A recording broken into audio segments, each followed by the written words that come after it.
My name is Humphrey Bogart, in case of those of you in the audience who are either too young or too old to know who I am. Humphrey Bogart, a.k.a. Bogey. The tough guy we'd all like to be, or even be with.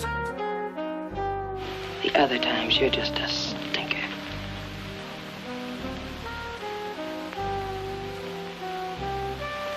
What'd you do that for? Been wondering whether I'd like it. What's the decision? I don't know yet.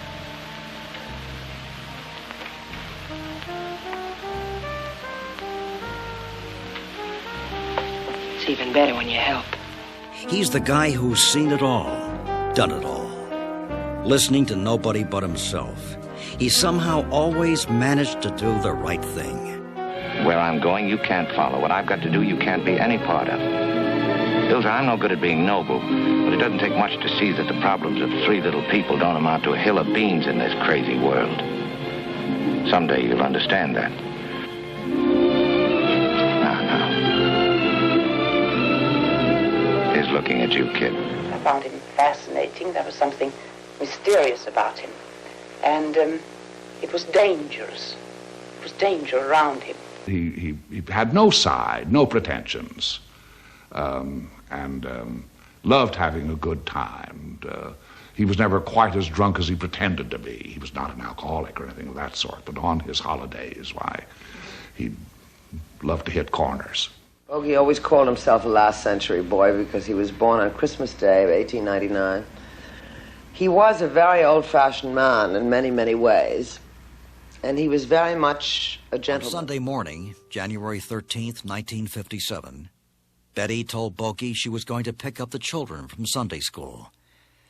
"Hurry back," he said. They were his last words. The ultimate movie star, the epitome of elegance, wit, and charm.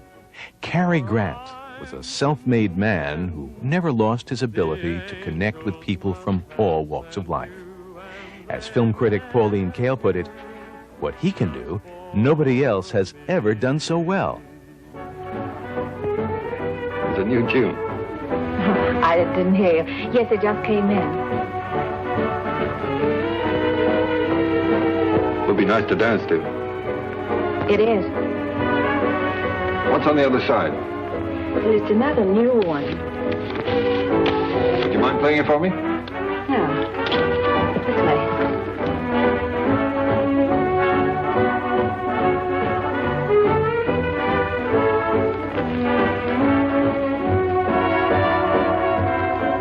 For I'm content the angels must have sent you, and they meant you just for me.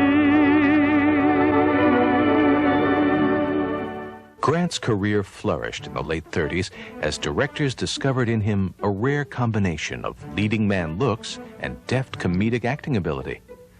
Armed with his unusual yet instantly recognizable accent, Grant found a niche in sophisticated romantic comedies that appealed both to women and men. His pairing with Katharine Hepburn in the classics Sylvia Scarlett, Bringing Up Baby, Holiday, and The Philadelphia Story showcased their expert timing and gift for playing off one another. As the Battle of Britain raged on, Grant met with the British ambassador, who urged him to remain in Hollywood and donate time and money to Mother England's war effort. His $125,000 salary from The Philadelphia Story went to British war relief. Grant's patriotism was just as fervent for his adopted country as well. In 1942, he became an American citizen and legalized his name. After an almost 2-year absence from acting, Alfred Hitchcock coaxed the reluctant star out of retirement with a location in the beautiful Riviera and an even more beautiful co-star, the 26-year-old Grace Kelly, to make the instant classic To Catch a Thief. Grant had the luck to work with the screen's most beautiful and talented actresses as his co-stars, including Katharine Hepburn, Irene Dunne, Ginger Rogers, Joan Fontaine, Myrna Loy, Sophia Loren, Deborah Kerr, Eva Marie Saint, Doris Day, and Audrey Hepburn. Though loath to name favorites, he confessed a special fondness for Grace Kelly, citing her serenity and ability to relax and concentrate before the camera. It was 1961, and most Americans watched television regularly. On Wednesday nights, most sets were tuned to Wagon Train, but Grant, constantly in search of young new talent, saw on a show titled Malibu Run a young soap opera actress in her first nighttime series. The next morning, Grant was on the phone to the promising young talent for very personal reasons. 3 years later, he would marry Diane Cannon. As he admitted, "I pretended to be somebody I wanted to be, and finally became that person, or he became me." And movie lovers everywhere are lucky to have experienced the magic of Cary Grant, Hollywood's greatest leading man. See, I don't want one for one night. I want something for 1,001 nights. With plenty of room here for labels from Italy and Baghdad, Samarkand, great big stuff. I see a flying carpet, huh? Yeah. I don't suppose you'd like this old second-hand job, would you? Ah, you're talking. Gee whiz, I could use that as a raft in case the boat sunk. How much this cost? No charge. That's my trick ear, George. Sounded like you said no charge. That's right.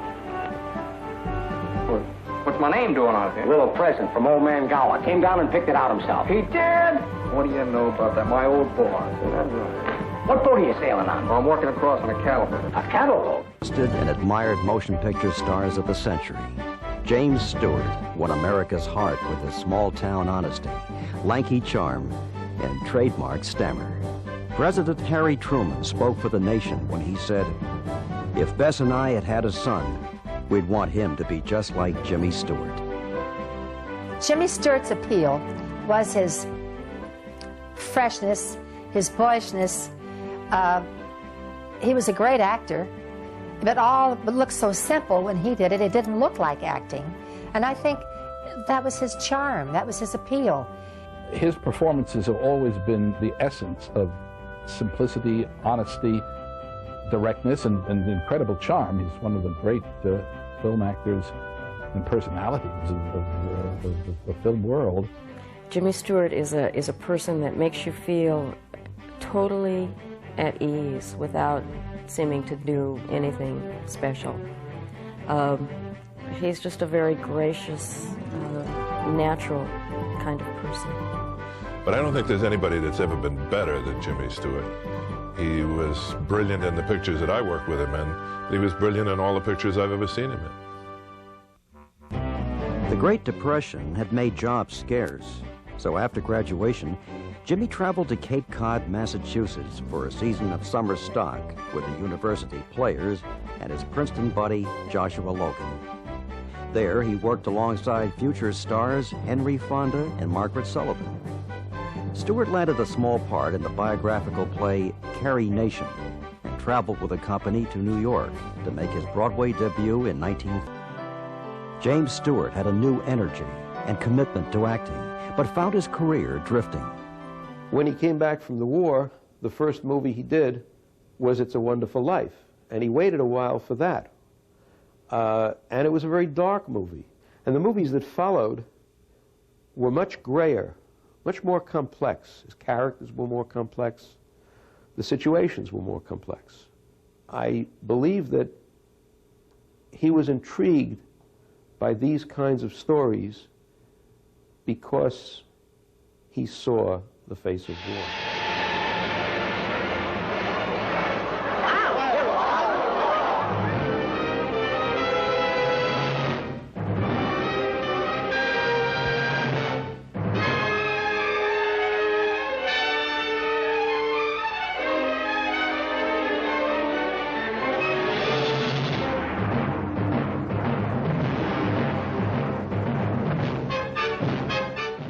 Stewart says he'd like to be remembered as a man who believed in hard work,